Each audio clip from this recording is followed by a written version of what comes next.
All right, everybody. Class, it's time to begin. So tonight is Pitch Decks 101, but before we go into pitch decks, actually, we probably don't need to do the flipped classroom. This is the style of what we're doing when we're asking three people to talk about what they learned in the last session. The last session was a lot of sharing, but also pricing. So does anybody have anything they want to talk about with regard to the pricing, the amazing pricing session that we had last week with Mark Stiving? And is everybody online able to speak? They just need to unmute. Yeah, somebody unmute and test out whether we can hear you. 4, 5, 6. Perfect. Okay, yeah, can we turn him up a little bit? Turn them up a little bit. 1, 2, 3. 1, 2, 3, 4, 5, 6. Keep testing them. They still work. All those numbers work. So okay. Fabulous. Okay, if you haven't checked in, please do so. That's this one here. And later we can expect a cold front to pass through. No. All right. And then demo day is coming up June 13, June 14. And by going to this, you can specify the time that you would have available on either of those days. All righty, does anybody, we'll do this part first. So that's tonight. We've got mentors later. This is incorrect. This will be legal on June 3rd. And on June 5th, it will be sales and financials, except not in that order. It will be financials and then a little bit on sales. And then we've got David coming in for supply chain. And then we've got our pitch practice session. So if you guys are worried about feeling good and being natural, practice makes perfect. So we are going to have practice pitch session next Thursday, well, the 12th. Okay. Question, yes? When do you suggest we get our pitch decks? Well, tonight you should start working on it. Not in class, after class. Getting it finished, well, before practice, because you want to be a little bit comfortable with what you've written. But a lot of the stuff that you've done so far, like the TAM, SAM, SOM, you're going to have a slide on that. And so if you've done some research in there, you're going to be set. Okay, I'm going to ask this again later. What is the most important slide in your deck? Anybody want to hazard a guess now? Go ahead. The title slide. It's not it. Contact info. This is absolutely correct. Because it's like going on a date and then not getting the phone number at the end of it. You've done all the work to present something and they don't have a way of getting in touch with you. That is a waste of your time and theirs. So absolutely right. You stole my thunder. Okay. Some basic information about the pitch decks. You should know who your audience is. Now, some of you are planning to go out for investment. And when you're making a presentation to investors, you have to know that everybody you're presenting to is an accredited investor. Otherwise, there's certain information that you can't say because you're soliciting for investment. So you need to know if you are doing an investment pitch, whether your people, your audience are investors or not. There's a way to get around it by not giving details about the investment that you're seeking. Like how much, what sort of percentage, what kind of vehicle, that kind of stuff. You can gloss over that if you have a mixed audience. Okay, but you should have an ask in every pitch that you do, even if it's just for referrals to customers or referrals to people who could be partners with you. So you should have a purpose to your pitch every time. We have 6 to 8 topics that we're going to cover, and it's memorable if you're able to weave a story around it. And so that is something that came out if you were on Disco and you looked at the elevator pitch. They put the story in last as the things that should be covered. But if you can weave the story throughout, almost like a good comedy routine, then it's much more memorable. All righty. For style, we want only one idea per slide. We want to use large fonts, and we want to have very few words on the slide. The words or the images that you have on the slide should enhance whatever you're talking about. It should not be a dense slide where you're forcing the audience to read your slide, because people can read your slides much faster than you can speak. And once they're done reading it, they figure they have captured whatever the message was. And so they will go on to other things like thinking about their shopping list, or they'll actually take their phone out and do other things. So you want to leave them guessing a little bit so that when they're looking at the slide, they're wondering what the point is that you're going to make with that slide. This is just for a live presentation. If you are going the investment route and you're going to be sending out a deck to investors, cold, unsolicited, it will have to have more information because you're not there to narrate the story. But for a live presentation, we want large fonts, very few words, images that are evocative and memorable. These are the topics that we're going to cover in our pitch deck. And you do have a title slide, which is great. And you can have your contact information on that slide, but you should also have it on the last slide. The problem or pain point. What problem are we solving? What is the solution that we've come up with?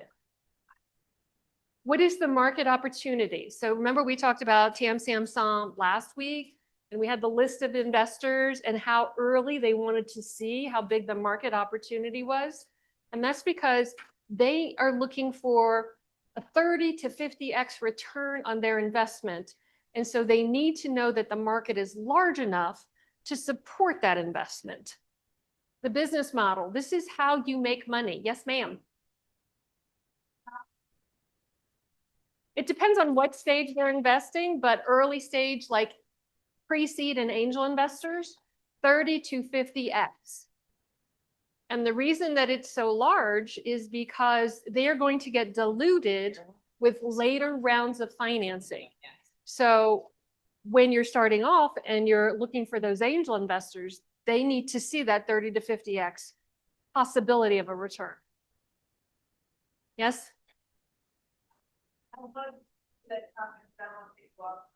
Okay, great.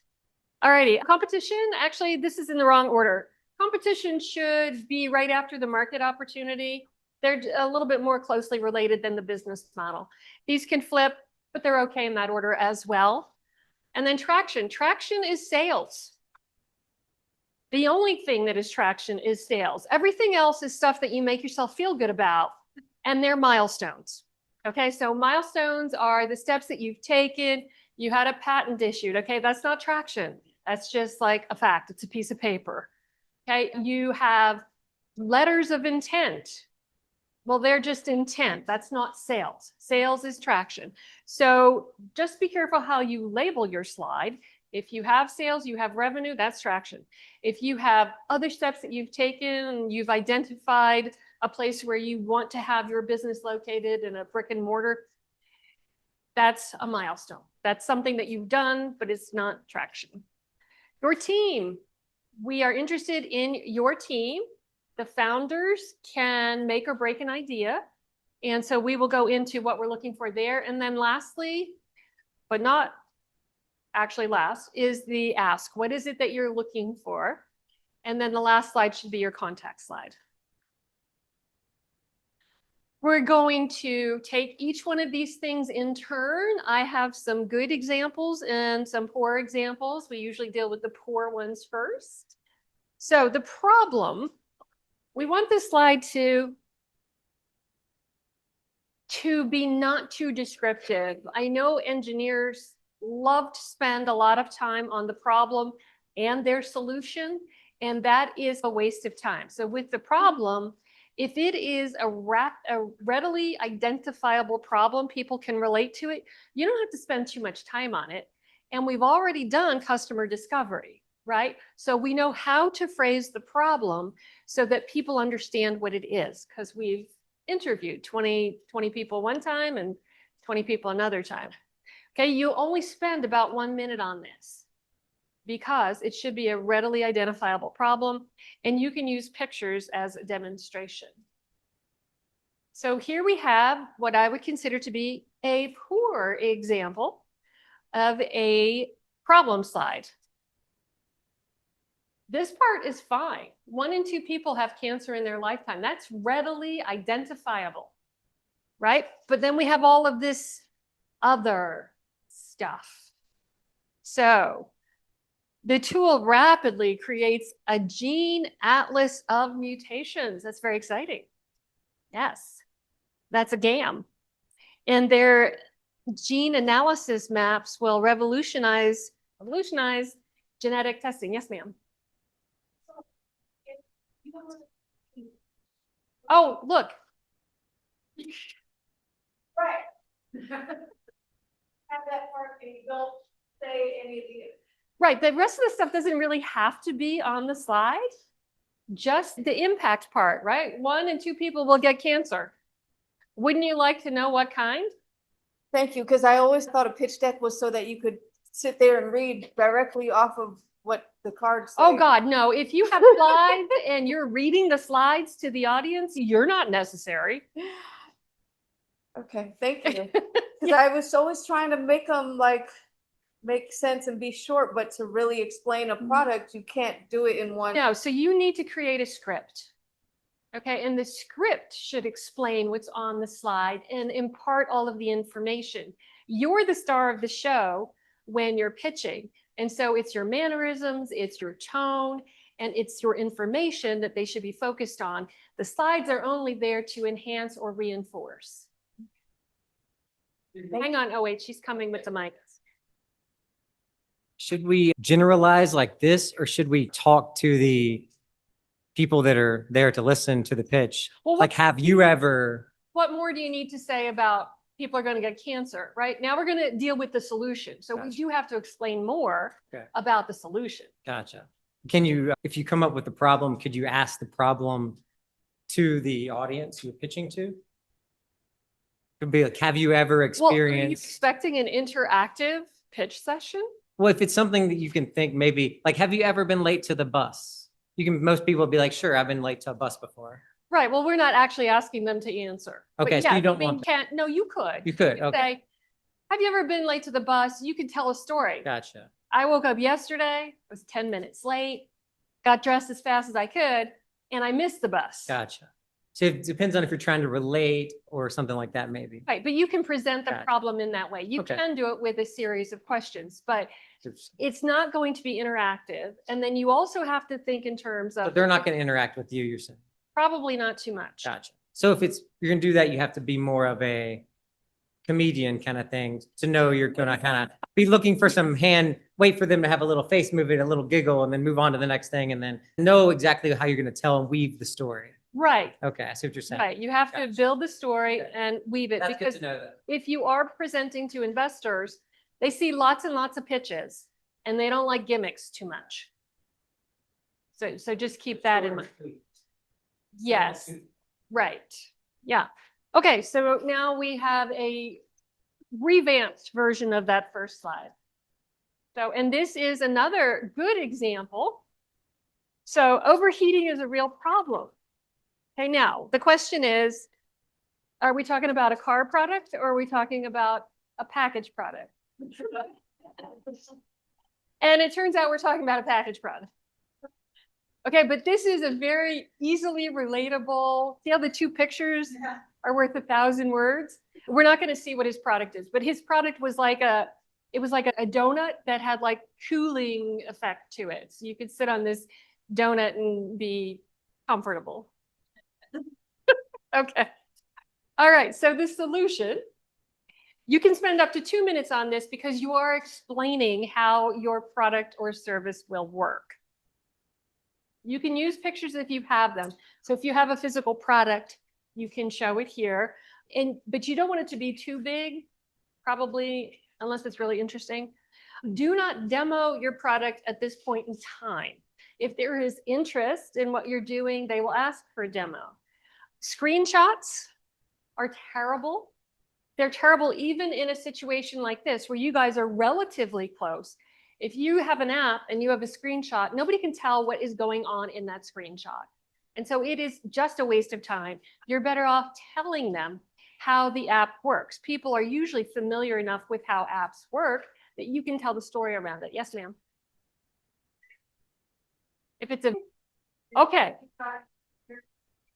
Well, you could blow up your characters if they're really captivating. However, if you try to play a demo of your game, it's going to fail when you want it to work the most. Without fail. Okay, and then you can tell us how your product or service is 10 times better than what is out there right now. So you're going to focus on those features that make it better, that would make somebody interested in changing from what they're currently doing to your product. So here is a poor example. We have a screenshot. We have a lot of words. There's a lot of acronyms. Acronyms are bad because you don't know what your audience knows. So you want to put it in as plain of English as you can. All right, so this was an app that supported a daycare for children on military bases. And in addition to having camera shots of the kids, they also transported. So it was like an all-in-one solution for childcare. So there's chats between them like you can do with like animal daycares. But this is just a very not good example of a solution slide. This one, on the other hand, I like. It's a little bit busy, but it shows you exactly how this product explodes and works. So this is the all-day adventure flask. This is what it looks like when you carry it. It has pour over for coffee. It has a strainer. It also has an ice thing, so you can use it for coffee in the morning and espresso martinis at night. And they're Tahoe based and it's built to travel. And those are the rest of the pieces of the product. So he can talk for 5 minutes on how his product works, but he doesn't actually have to because this explains enough. All right, now we're moving on to the market. You can spend 1 minute on this, maybe a little bit more if it's a big growing market. So you want to create that bottom-up obtainable market, your SOM. You're going to build that by doing sales projections based on the number of years that you're going to use as your time frame, whether you're in one market or if in a period of 5 years, you're going to go to a second market or a third market. And you are going to use research for the current spend in the total market and also the addressable market. No, that's total available market. Okay, do not put on there that because you've been trained now how to do TAM, SAM, and SOM. Whereas a lot of people who know they have to have a market slide don't understand how they have to do research and then they have to build projections. They're going to say, if we capture just 1% of the total market or 1/10 of 1% of the total market, then it'll be this much revenue per year. That just shows investors especially that you haven't done the work and that you don't understand what they're looking for. So this 1/10 of 1% is a big red flag, actually. You want your major market, the one that you're going into first. If you have secondary and tertiary markets, you can put a separate slide. But the market slide, the first market slide, should have just the information that you want for your major market. We saw a chemical company once where their first market was aviation, but they had other chemical markets that they could go into. But aviation was the biggest one, and that was the one that they were going to start with, which is smart. That's what they should do. Okay, what do we think of this slide? There's just so much on here. There's stuff here, there's stuff there, there's stuff everywhere. So, and I don't even know why we need that chart. Be careful with charts. If charts are too detailed and you can't perceive what they're telling you right away, don't use them. All right, so here's a remade slide, and it does capture a lot of the same information. It's just easier to talk about. There's 10,000 baby boomers turning 65 per day. So half of them are going to need care at some point. And so it is projected that we're going to need beds for these infirm people. In 2020, 2.7 million is going to grow to 5 million in 2030. So, all right, here's one. It's good. It has a rocket on it. I am personally opposed to rockets, but it does have a rocket on there. It implies growth and taking off and explosive growth. There's not a lot of contrast, especially on this TV, between the gray and the white. So you should consider that as well. But he's got his Tamsium SOM stacked Venn diagram, very easy to read. And it does not seem unreasonable. He's got some math that works out to how he got to those numbers. That's okay too. He doesn't have to put that on the slide. If it's in his script and he's talking about it, then it causes people to listen more closely to see how he got to that number. All right, this is in the right order. So aftermarket, we've got the competition slide. And you can't say that there is no competition, because if there's no other company doing something similar, what is your competition? Does anybody remember from the other day? Status quo. Status quo. So there is some sort of competition always. You should be thorough in your research and then use your biggest competitors. Because I guarantee you, somebody's looking at their phone and they've put in like whatever the 3-word descriptor is for what your product or service is, and you better have the ones that come up when they do that search on their phone. A rack up, we're going to show you what a rack up is. A rack up will compare your features with the prevalent features in your competitors, and you're going to state how you're better.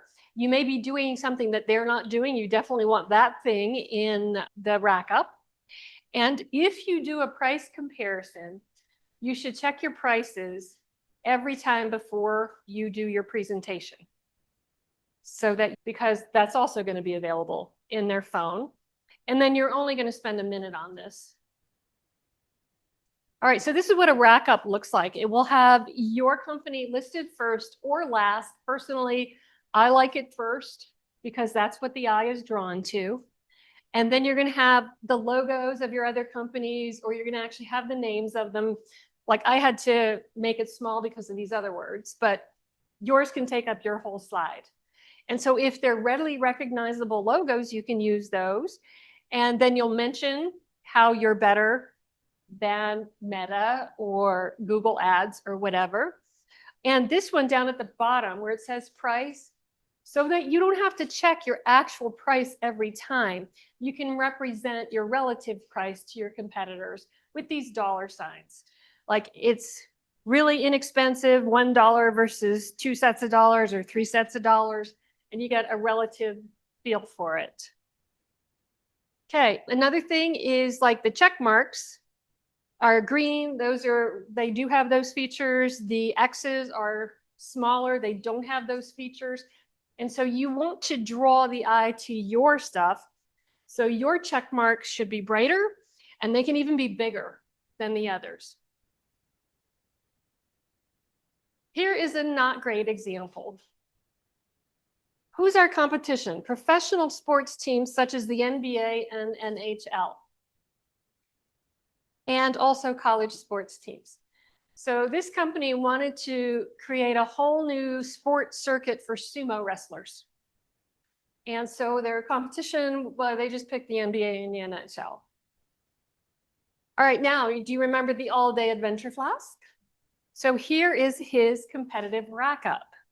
So all of the things that he has built into it, it's easy to clean, it's versatile. Again, the white against the pastel colors on this particular TV is difficult to see. So you could either outline the letters with black, or you could choose a different color. He's using the thumbs up, and he's also got very understandable, well-known competitors listed here. He does put in the actual price, and guess what? His doesn't cost $85 anymore. It's closer to like 120. Because trying to get stuff out of China during COVID was really difficult. But he is still in business. Yeah, well, that's it. Oh, and I said on this particular TV, you don't know if you're going to a place and you're presenting, you don't know what kind of tech there's going to be there.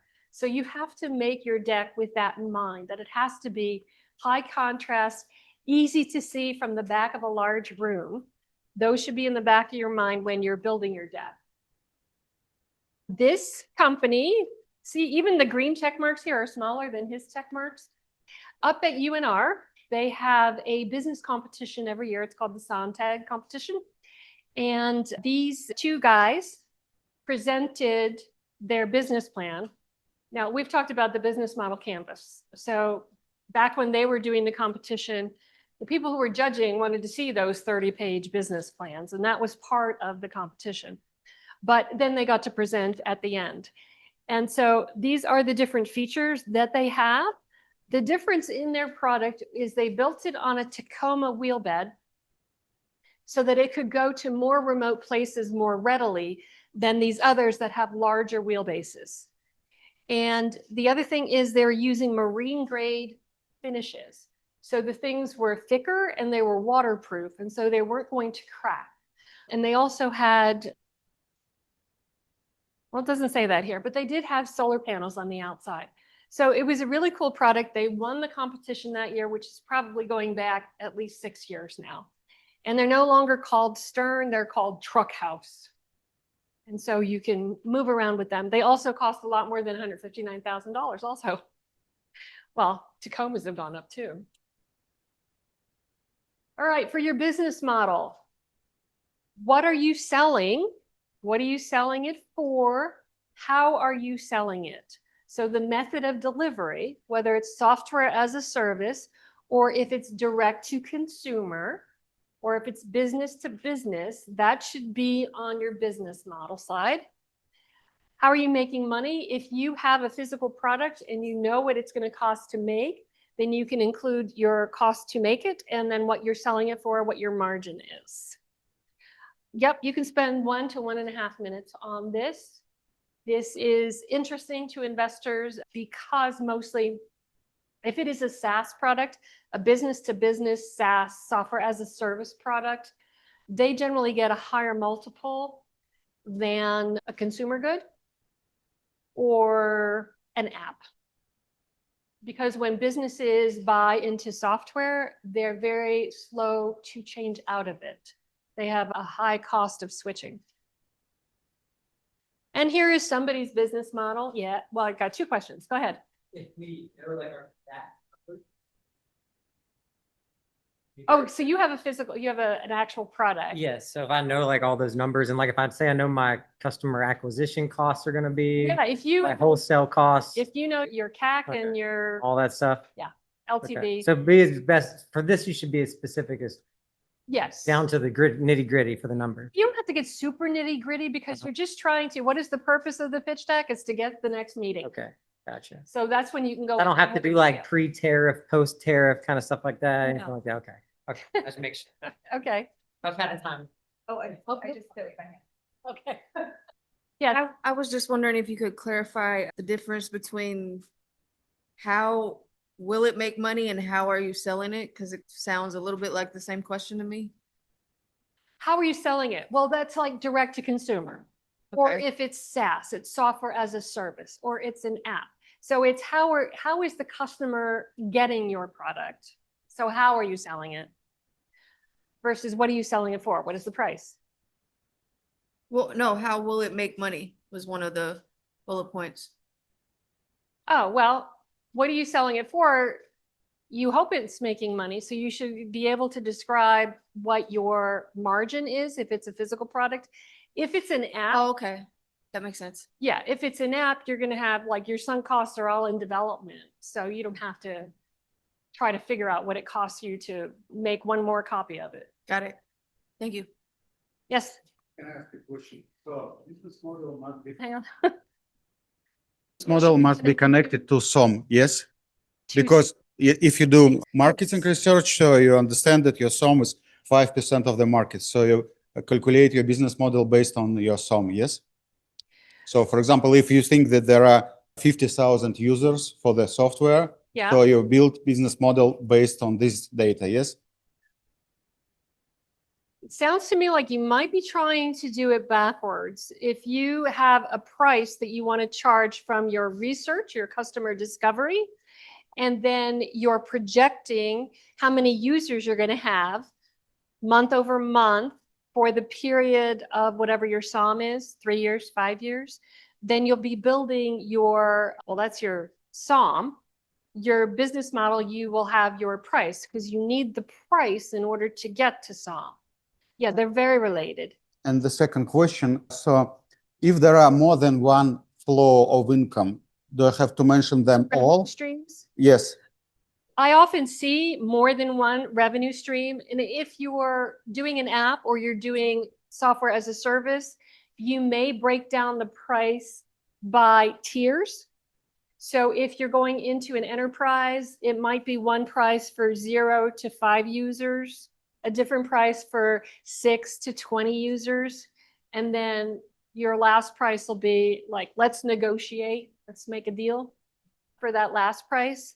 So yes, if you know that's how you're thinking about how you're going to sell your product, then you can put that in there. I see a lot of times with people who have an app and they think they're going to get affiliate marketing and they think they're going to get people advertising on their, yeah, that's a giant crapshoot. And so I would not put a ton of revenue coming from that, just that it is a possibility and you're working it into your product. But I would not plan on making most of your money from that. And the last question, for example, if you think about freemium model, freemium, so yes, so what do you have to use here? Because, for example, So that's freemium, like a tier. So freemium, if you're going to do freemium, you want to show how the freemium is different from the first tier of paid. Because you want to show an investor that there is a feature that people are going to be willing to pay for. So they're going to switch from being free to paying for it.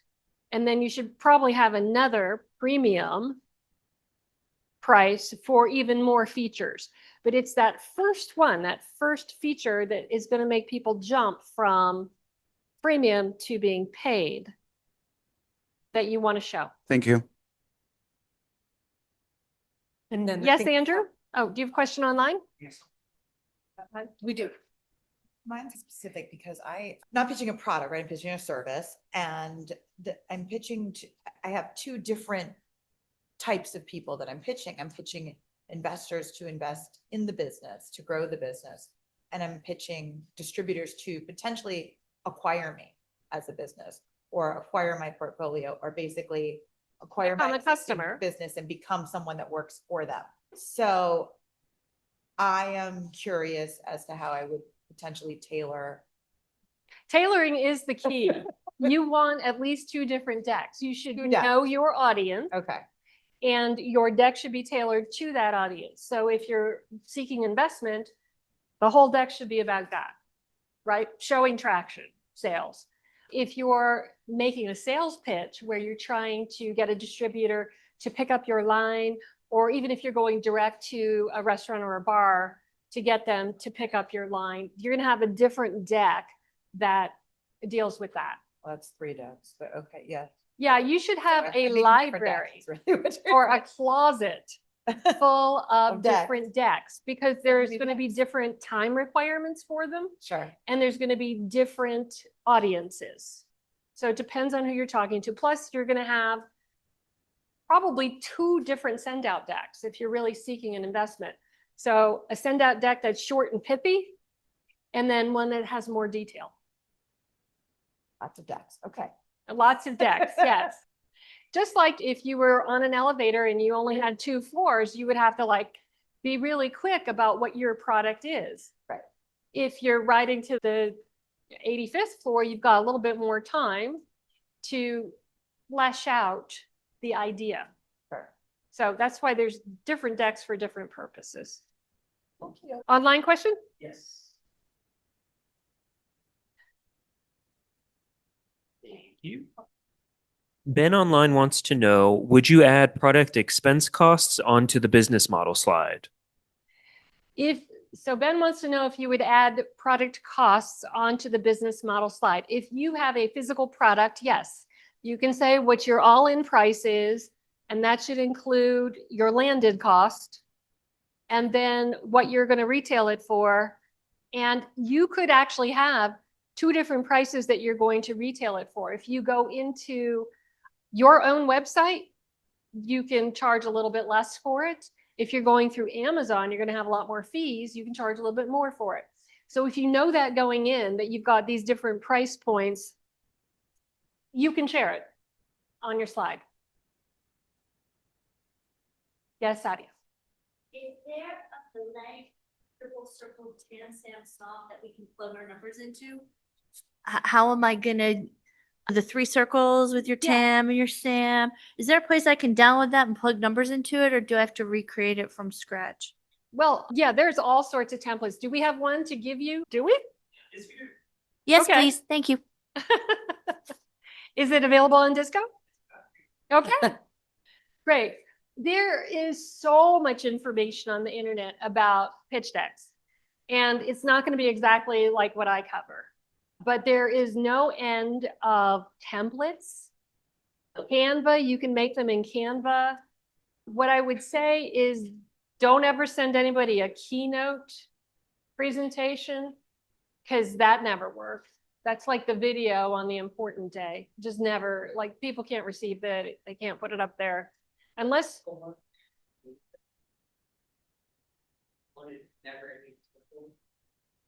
I don't know what you're talking about. Keynote is an Apple product. Oh, okay. Okay. Yes, maybe like that. It's never leaves circles. Yes, ma'am. You mentioned demos earlier in the slide. Do you have like any advice on like what tools to use to create demos, like preferably free ones, and like how would you create a demo for an investor? Do investors even want to see demos? So we use the term demo day, which is really it's pitch day. So if you were going to demo something, if you had a physical product, you could do that. Don't get too far into the weeds because you're only spending a minute to a minute and a half on it. If you wanted to show a wireframe, there's a tool called Balsamiq, Balsamiq, and you can use that to demonstrate, not in a pitch deck, but to an investor. If you were in the second meeting, you could show them that. Okay, Um, thank you. Yeah. And there are other products too that are out there and available, and some of them are free. All right, so back to the slide presentation. Are we good to, okay. So this is a poor example. This person sees two revenue streams. Okay, that's good that he has two different revenue streams. A portion of the ticket sales for a convention. So he's expecting whoever is putting on this show to give him a portion of those sales for his product. And also targeted advertising. Ooh, targeted advertising. So apparently his software had something to do with trade shows. And it was not a very good thing. So this was a typical slide in that person's deck. Okay, revenue models. What's wrong with this slide? Like TLDR, right? Keep that in mind when you're making a pitch deck. You don't want them to read anything. You want it to be real obvious. So this could be part of his script. We're going to give them three free postings. The primary source of revenue will be coming from the subscription fees. Okay, this is what we actually needed to know, $2.99 to $16.99 a month. I want to understand, what do you get for $2.99? What do you get for $16.99? And so that's not really telling us much. So this is not a good example. All right, revenue. That's a mistake I made. I didn't check it. Okay, so this app has two different sets of customers. Individuals, $19 a year. Businesses, $29 to $1 million a year. Or maybe that means 1,000. Either way, there's a huge disparity there. And that is a big question mark right there. Like, what do you get for 29 and what do you get for $1 million or 1,000? So it used to be M only stood for 1,000. And so to depict $1 million, you would go MM, 1 million times 1 million. But now the M is commonly now 1 million. So, all right, this one is for a product. It was a box that you could put, it looked like a bench. You could put it on your front porch, but it had a hidden compartment. So your packages could be put in there instead of having porch pirates see that you had boxes on your porch. And so it came in a couple of different sizes. And this is just a very easy to understand business model. This is how he's selling it. So wholesale, these are the prices. The cost to manufacture, he's got that down here, 180 to 300, depending on the size. So all you need to know in a very easily understood slide. Traction, remember traction is sales. You don't have to spend a ton of time on this because everybody knows what sales are, revenue. You can show growth, you can do it month over month or year over year, whichever makes more sense. You may only be in business for a short period of time, so year over year is not going to work. You're going to tell us about your cost to acquire a customer, the CAC. You already know that. LTV is lifetime value. So how long does your customer stick with you? That is hard to determine when you're first starting out because hopefully they're sticking with you through 3 months, through 6 months. So it'll take some time to figure out what the average lifetime value is. If they're dropping you after 1 or 2 months, you've got a lot of churn. And then you probably don't want to emphasize lifetime value. You also may consider what your next product is going to be. Okay, traction. So this gal is showing a nice, it's not quite a hockey stick, but it's a nice increase in sales. And she knows how many, 80% of her customers will make another purchase within 3 months. And so she has 1,900 customers per year. And the next thing that she would talk about is how many people she converts from a one-time purchase to a subscription purchase so that they may be paying less per shipment, but you've got them on the hook for X number of shipments. Your team. Your team is the people who are working in the business every day. I see a lot of decks where I've got the founder and he is doing most of the work. And then he has other people that he knows that are going to come on once he gets investment. And he lists them as part of the team. They're really not part of the team. Single founders, some people are concerned about not having a co-founder because they think that is less attractive to investors. And it may or it may not be. The road of the startup journey is a difficult one. And it's definitely easier if you do have a co-founder, but you want a good team dynamic with that person. Let's see. Your team slide may say, why us? It should be giving investors or the people that you're talking to the confidence that this team, this group of people have the experience to make this company successful now. So you're going to answer like, why us? And we're going to show bullet points. We can't write out everybody's resume on a team slide. So you want to put 2 or 3 accomplishments. You want to have the role in the company for them. And if you have time, you can put, actually, we like to see logos of companies where the people have worked in the past. It gives them credibility. And so the whole thing about the team slide is credibility. All right, so this one, not a great example. They put business model on the same slide with the team. Okay, what was one of the first rules? 1 idea per slide. Okay, and then this is also in a font that's small and a lot of data. And so, excuse me, under team, she had her name and then she had the name of somebody else for the VP. and then the app developers. So this was a two-person team who had an idea, and they have an app, a technical product, and they don't have a technical co-founder. So to me, not to everybody, but to me, that is a big red flag. If you are having an app, you're going to have to stay up to date with that app. You need to be able to do sprints. You need to be able to set the pace of change for your product. And if you are the customer of some software developer, you have very little control over that. So to me, it is a big red flag when you have an app and you don't have somebody who's writing code. Even if you end up outsourcing some of your software, the person who's the technical co-founder can make sure that it's going to work, that it is aligned with the rest of the code that they probably wrote to start the product. Okay, so not a great slide. Here, I asked twice for these people to put their last names in here, and they wouldn't do it. And then he pioneers in big data and AI algorithms. Okay, he designed and prototyped various software and participated in AI-based projects at major global companies, such as Apple and Philips.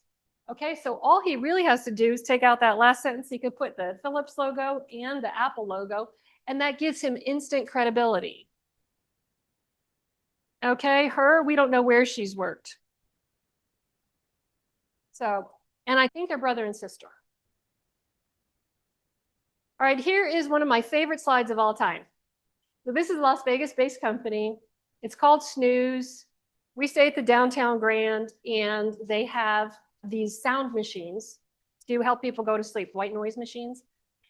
Anyway, so they look very personable. They got the guy's name. He worked for Caterpillar. He specialized in airflow and fan acoustics. He's a PhD. We have like all the major information about him. And then over there, we got Matt. He's from Las Vegas. He's got online marketing, and he's definitely not a doctor. Like, he is no PhD. So I really like this slide. They're really nice guys. All right, now for your ask slide. Again, know your audience. So whether they're investors or not, or a blend of different accredited investors and non-accredited investors. If they're not all accredited, you can give the amount that you're seeking, but you can't give any of the terms. So we're raising $1 million. And with that $1 million, we're going to develop the product. We're going to get some patents. We're going to hire some people. So you're going to give the use of funds. But when it comes to like, what sort of vehicle is it? Or what are your terms? What is your valuation? You're not going to put any of that information when you don't know who your audience is. Yes, ma'am. So, this mobile bet for a tech company asking anything less than 10 million is, like, I don't know, not good. But I mean, for a first year or 2 years, $1 million can do a lot with $1 million. So I don't want to go out there asking 10 million. But I don't want to ignore the advice of the people that say that asking for anything less than 10 million is bad. So when you start down this journey of investment, there are different rounds of investment. So usually the first round is friends and family. You get Uncle Joe to give you $10,000, and maybe mom and dad will give you $25,000. And that's what you need just to get started. So that is actually a first round of, it's not $10 million. Right, but you should be thoughtful about, what is that $1 million going to get you? How far are you going to get? It used to be really common that people would just look for $200,000, right? So 10 million is a high A round, and you've got seed and pre-seed before that. So whoever you were talking to or reading may have been talking about an A round. An A sounds like it's the first letter in the alphabet, but there are these other rounds that occur before the A round. Okay, let's see. We want the use of funds, and it should be broken down in a way that's easy to understand, either with percentages or with a pie chart. And if you are sending it to investors, I want to know what type of vehicle you want. So, and we don't have time to go into all of that, whether it's a safe or if it's a note, and then, or if it's a priced round. And then if you have a cap on that first early stage of investment, and if you have a discount. So all of those things should be in, if you're a serious person who's talking to investors, you'll know what all of this stuff means. And if you are presenting to only accredited investors, then you might consider framing your whole pitch by saying, this is us, we're seeking this much in investment, and this is the vehicle and stuff like that. So sometimes it's appropriate to do that. You're only going to spend about 30 seconds on this because if they're interested, they're definitely going to ask you about it. Okay, so this is an ask slide. Let's see. 400,000 down there. You have to read through a lot to get to that. Our hope is by providing an incredible restaurant experience combined with said humanitarian efforts, we will create a great brand awareness, which will increase our visibility in the community. Okay, too many words. All right, here's one that is easy to read, right? 275, it's highlighted, it's in a different color, and then they're spending 245 on salaries and 20,000 for marketing and 5,000 for employee benefits and 5,000 for working capital. So what stands out to me is that they're spending 250,000, a great portion of this, on employees. So basically they want the investors to pay for them to develop the product. They probably didn't get it. Okay.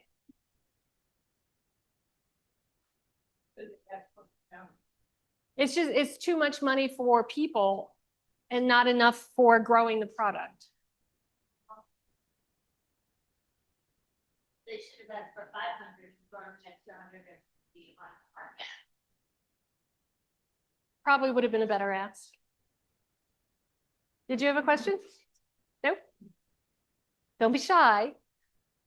All right, this fellow is looking for 300,000 to start and continue to sell the device. So he hasn't started sales yet, but he does know that there's 50 states, so that's a good thing. All right. Yes, it was not a great slide.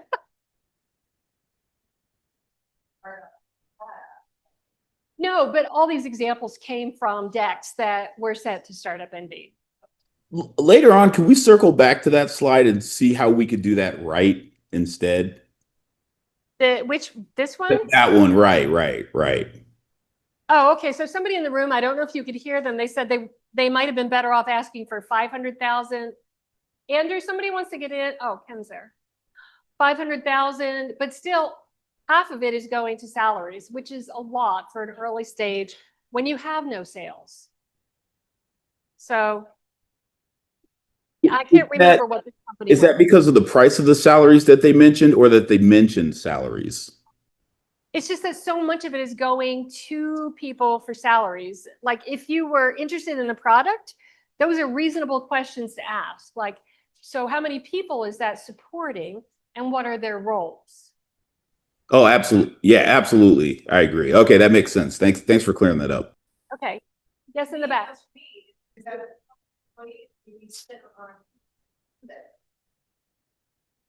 Yeah, but we want a company that is capital efficient. So do you need 20 employees to do your software development? If you need 20 software engineers, that's a really big project. You should have somebody at least who is an architect and knows what they're doing and should be able to get a bulk of the product developed without having 18 support. You could do bare minimum of 3 or 5 people, but everybody has different schedules. Having a few people part-time, it's just, so yeah, it could be less people, but still, when you need to do something technical and most of your money is going to R&D, it's going to be salaries.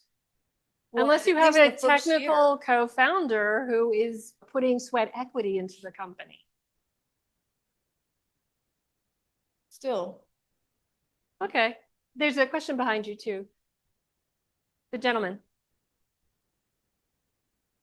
Is the gist of this slide that if you're asking for an amount that low, that the expectation is that you're still at an early enough stage that those working are really working for sweat equity? They're building their product pretty much like Yeah, for that's free, and that really once you get into the millions, that's when you're really talking about salaries and all that stuff. But at this stage, they're expecting that the founders are yeah, that deferring their salaries for a while.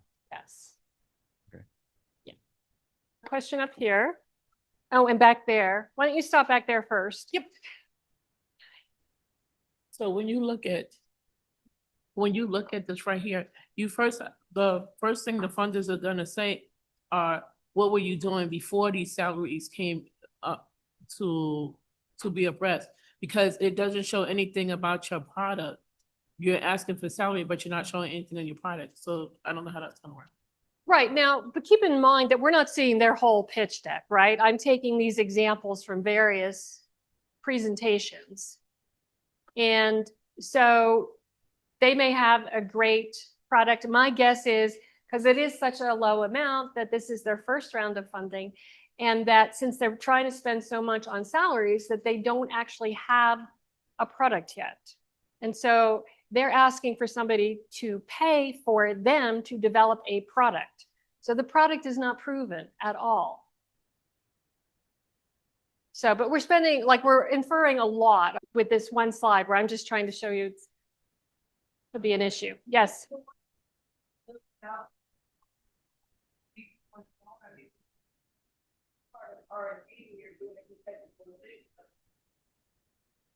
Are you building the drone from scratch? Okay. So you're using the drone for whatever your product or... I know.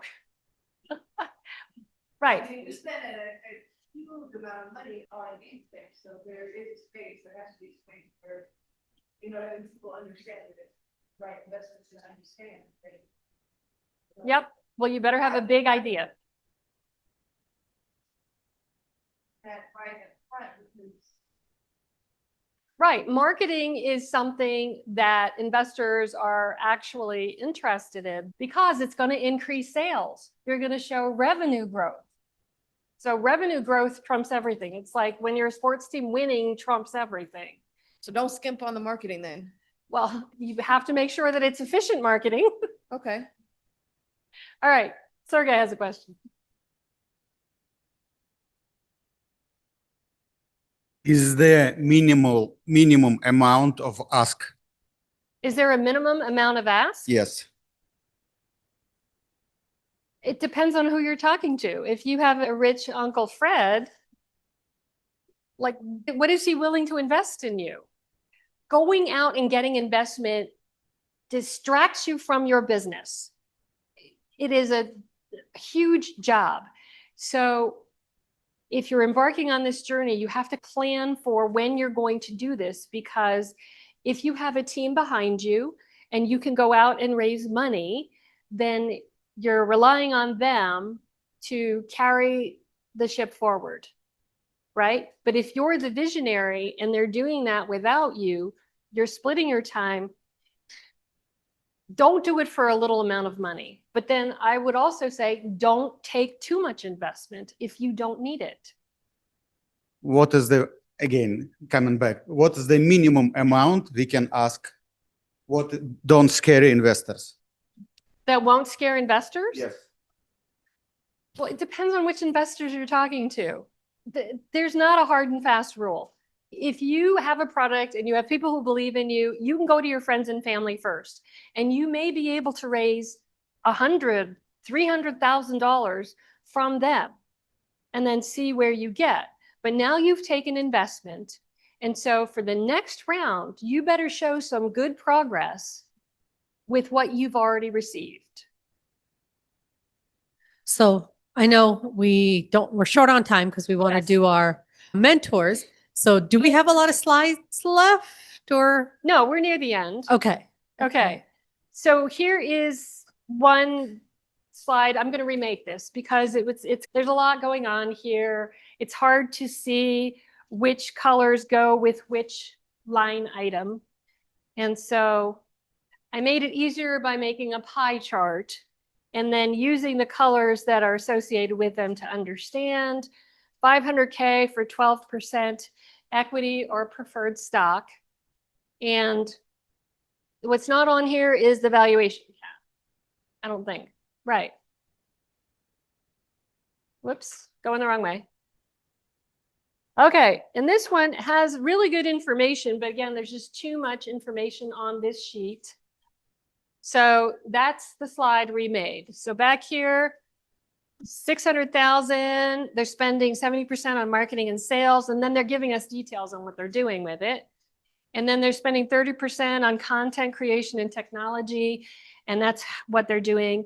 And then they have an exit strategy. So they want to do a Series A, and then they want to position the company for sale in 3 to 5 years. So remade, much clearer to understand. It's got exit strategy on there, and they're just going to talk about the exit strategy.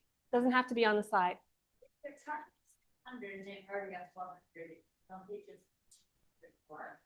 Yes.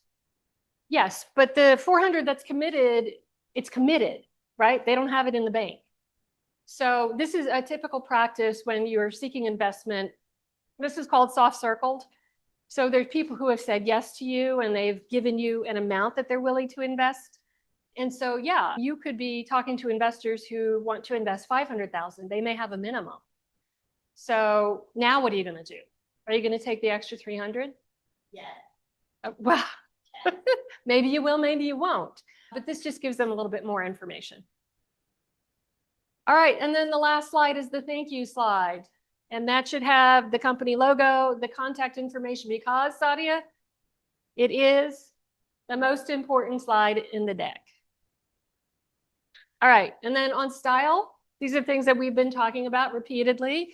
Large fonts, minimal background elements, only a couple pictures per slide. I say no page numbers. Other people like page numbers. To me, they're a distraction. But there are some investors that'll like note the page number and ask you to go back to a slide and ask questions about that. Very simple charts if you're using them, and no more than 2 photos per slide. See, and then there's a thank you slide. So thank you. Did we do? We did. So sorry, everybody online, you guys don't get ice cream. Everybody in the room, there's ice cream over there and there's spoons right next to it. So before you go meet with your mentors, whoever doesn't know who their mentor is, please come see us. Whoever does, they're going to be in the same areas. Steve will be up here. Amanda will be over there. Sam is in the farthest. No, I'm in the farthest room. Maggie's in the farthest room. Sam is in the next room. Closest. I'll just help. We'll help you. Where's We'll Steve help going to you. be? Get your ice cream Next door? first. Everybody online, thank you so much for joining today. We will see you guys next week. You are missing out on ice cream. I am just saying. So hopefully we'll see you next time and we can have ice cream together. Bye all.